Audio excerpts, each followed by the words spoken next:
Hello everyone. पिछले lecture में हम लोगों ने विराम चिन्ह के बारे में थोड़ा सा परिचय किया, उसके बारे में जाना कि वह क्या है। आज पुनः उसे आगे बढ़ाते हुए हम अध्ययन करेंगे। चलिए थोड़ा दोहरा लेते हैं। विराम चिन्ह का अर्थ। विराम चिन्ह का अर्थ है रुकना, ठहरना या विश्राम करना। जिस प्रकार हम कोई भी काम लगातार बिना रुके नहीं करते, उसी प्रकार बोलते समय वाक्यों के बीच बीच में कुछ विराम का प्रयोग अवश्य होता है तथा लिखते समय कुछ विराम चिन्हों का। इस वजह से हम जो है इन सभी चिन्हों का प्रयोग लिखते समय अपनी लेखनी में करते हैं और इन्हीं को हम विराम चिन्ह कहते हैं। पिछले वीडियो में हम लोगों ने जाना कि जहाँ पे वाक्य पूर्ण समाप्त हो जाता है वहाँ पे हम पूर्ण विराम लगाते हैं, और जब हमें थोड़े समय के लिए रुकना हो तो अल्प विराम, और अल्प विराम से थोड़ा सा ज़्यादा समय के लिए रुकना हो तो हम वहाँ पे अर्ध विराम लगाते हैं। और जहाँ पे हमें प्रश्न सूचक बातों को कहना हो, जिसमें हमें प्रश्न पूछना हो, वहाँ पर हम इस प्रकार के प्रश्नों के चिन्ह लगाते हैं।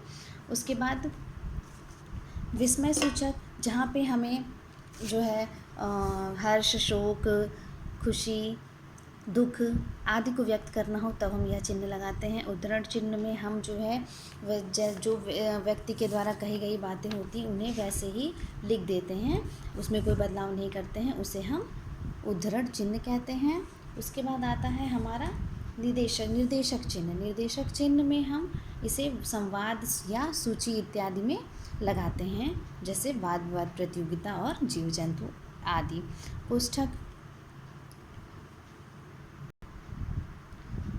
कोष्ठक में शब्द का अर्थ प्रकट करना होता है, तो जैसे प्रश्नों की संख्या हुई और किसी चीज़ के बारे में अर्थ प्रकट करना हो तब हम कोष्ठक का चिन्ह लगाते हैं।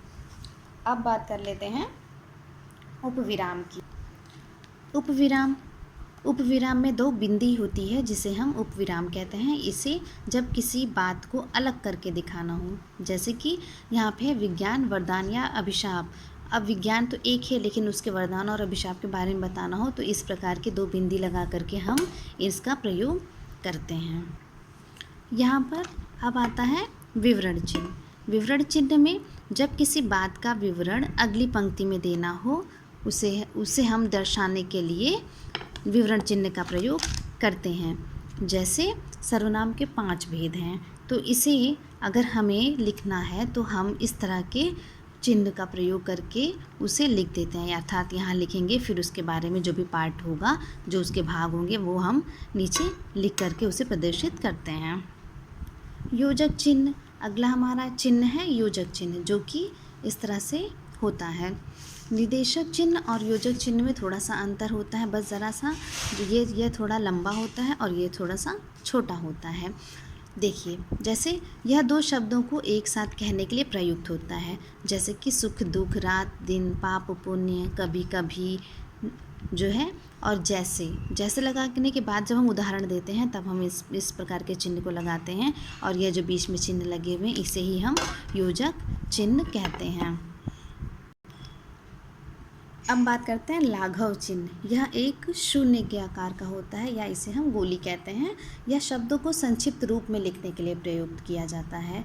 शब्दों को संक्षिप्त रूप में, जैसे कि डॉक्टर हुआ तो इस प्रकार से हम इसे लिखते हैं, प्रोफेसर हुआ तो इस प्रकार से, पंडित इस प्रकार, और कृपया पृष्ठ उलटिए। आप लोगों ने देखा होगा पर प्रश्न पत्र पे इस तरह की कुछ लिखावट लिखी होती है जिसका पूरा नाम होता है कृपया पृष्ठ उलटिए।